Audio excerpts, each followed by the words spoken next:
Hello, this is Tony Morbin, Editor-in-Chief at SC Magazine. I'm here today with John Colley, Professional Head at ISC Squared, Middle East, Europe and Africa. One of the big issues in the industry is how are we going to deal with the skills shortage? What are the main issues and how are we going to tackle it? Okay, well, we've been tracking this problem for a number of years. We do every 2 years we do a workforce study, and for the last 4 or 5 of these, the shortage of skilled people has come up as one of the big issues. So much so that it looks as though that we're going to actually run out of skilled people.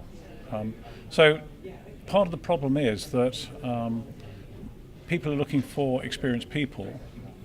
So you can't get a job without the experience, but you can't get the experience without the job. So we've actually got to break that loop somehow or other. One of the things we've been looking at is the academia, particularly things like computer science courses, which certainly in the UK and in a lot of other European countries we found contains very little information security stuff. So we've been working, certainly in the UK, with an organisation called the Council of Professors and Heads of Computing to produce a white paper which actually explains why it's a good idea to put security into IT courses. Not just so that it's a good idea, but actually it makes the graduates more marketable when they leave university and potentially get a job. Clearly that's a long-term solution, but we would really hope to look to IT graduates to have some security experience, expertise, so that they're sort of grassroots for information security people in the future. If you look at the security courses globally, and certainly in the UK and to a large extent the rest of Europe, most of the courses are second degrees, they're masters or better.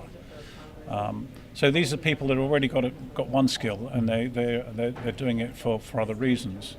But most first degrees have very little security in them, and probably the most popular course, and I think it's probably got something to do with the NCIS type thing, is the forensics course. Everybody thinks, oh well, if I do a computing course with forensics in it, I'm going to get a job as a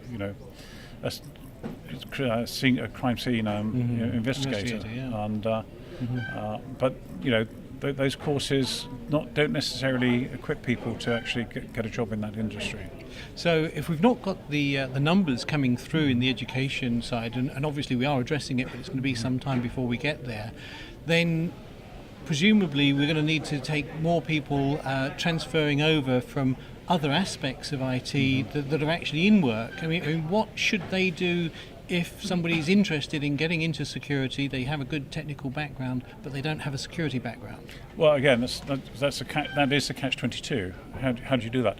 A lot of firms now are actually looking at what are the attributes we want in a person rather than in their skills and knowledge, and then giving them the skills and knowledge to do the job. So they're doing exactly what you said. They're actually transferring high flyers, clever people in from other parts of the organisation. Or when they're going on the graduate recruitment round, they're actually looking, do these graduates have the capability to pick up the security skills and attitudes that are required. You've probably heard of Cybersecurity Challenge in the UK. That's encouraging people to start considering information security as a career, and it's running a whole load of competitions and all the rest of it in support of that. So that's another initiative we're involved in. But generally, it's going to be down to industry to respond to this problem. And hopefully they'll respond to it before it becomes a major issue.